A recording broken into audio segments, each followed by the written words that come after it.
A surge in the number of cyclist deaths in Toronto has brought bike safety front of mind for many people across Canada. While cities ponder the best way to expand cycling routes safely, the tension between riders and drivers continues to be an issue. The CBC's Aaron Collins brings us this look from Calgary. On a sunny summer day, Calgary's new cycle track is rolling, cutting right through downtown. It's part of the largest urban pathway and bikeway network in North America. Well, Tom Babin knows this track well, a new path that the author and local bike blogger says has thousands more people cycling in the heart of Canada's oil and gas capital. You get what you build for. So if you make it safe for cyclists, people will ride their bikes. If all you do is build for cars, people are only going to take their cars. The key to the track's success, making cycling safer in the inner city. The vast majority of people want to ride a bike more often, especially for transportation, but they don't feel safe. Right. And so the intention of on-street separated bike infrastructure is to make it safe. Not only make it safe, but also offer the perception of safety. That seems to be working. Bike collisions are down in the 3 years since the cycle track went in. Still, not everyone is a fan. For some, all those bikes have been bad for business. George Condon's menswear store is right along the new cycle track. He says the track replaced parking spots and cost him business. Since the program has been in now, which is exactly 3 years, I would probably say it's had an effect of about 25% of my sales. One of Condon's biggest complaints, the paths and his store are pretty much empty in the winter. I think the city of Calgary is definitely more of a driving vehicle city. Back on his bike, Tom Babin says that could be changing. The number of cyclists in winter, yeah, it's smaller, but it's also growing proportionately. So as the total number of people on bikes grows, the number of people riding in winter grows. A big shift, but an important one, according to Babin. He says that as more cyclists use bike paths, collisions for bikes and cars go down, making Canada's roads safer for everyone. Aaron Collins, CBC News, Calgary. Across the Atlantic, London has seen a 154% rise in riders since the year 2000, but there's concern that interest has peaked. So officials are trying to bring more diversity into the mix by getting more women to cycle. Here's the CBC's Margaret Evans.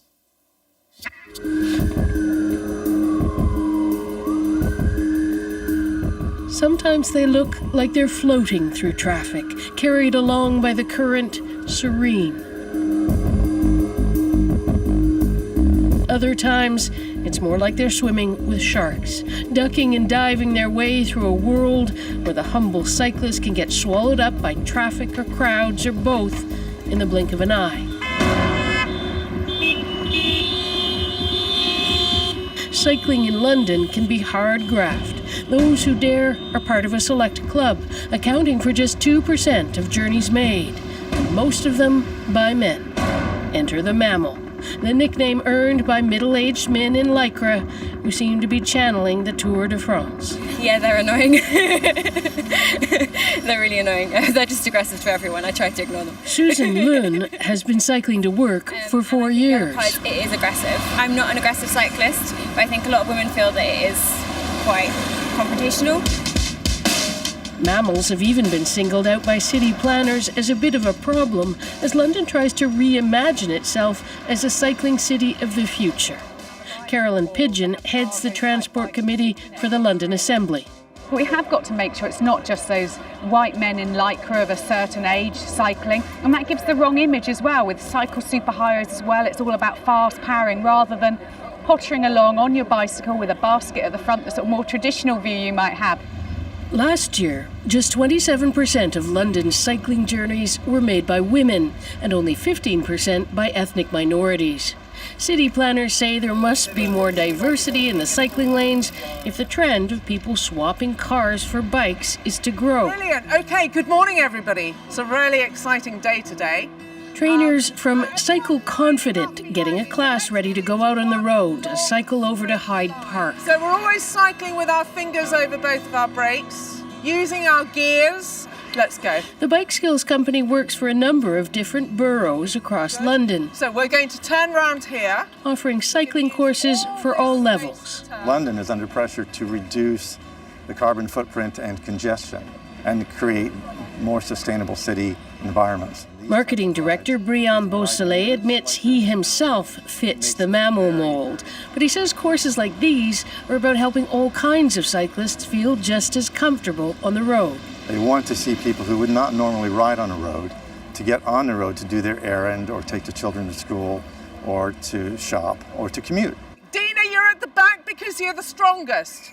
You're not at the back because you're in the dog box. Most who sign up are women. Maria cycled as a girl back in Portugal and wanted to brush up. She's now been coming for years. Candy is a beginner who wants to commute to work. I wish, there are ways and means sometimes of getting to places just on a bike. Sometimes it's impossible or scary. The Mayor of London, Sadiq Khan, has pledged to double the number of cyclists on the roads within a decade. At pro cycling rallies like this one, he's preaching to the converted, and the city has made great strides over the past decade. There are now 6 cycle superhighways designed to carry bike commuters into the centre of London and across it quickly, and 5 more potentially in the works. But not everyone is on board, especially taxi drivers like Neil Johnson. Cycle lanes have been a massive, massive disaster for most of London. Johnson insists the routes are underutilised and creating gridlock. He calls the diversity argument a red herring. They realise they're not as popular as everyone makes out. So they're now trying to find excuses for the reason why no one's using them. But more than 1 million cyclists have used the 2 flagship cycling highways since February, and for many, that's a success. As for diversity, cycling advocacy groups say there's really only one sure way to get more people on their bikes, and that's to make the roads safer. Fran Graham works for the London Cycling Campaign. There's a lot of stuff that can be done, a lot of programmes that do work to get more diverse people into cycling. But if you train someone and then they go out and they don't have anywhere safe to cycle, they're not going to continue to cycle. In other words, if you build it, they will come. Just ask Candy back at her cycling class. I want to cycle on my own. I will get there. You watch this race. I'm going to do it. I've got a bicycle now. Let's go. A few more road warriors ready to go, albeit maybe a little kinder and gentler. Margaret Evans, CBC News, London.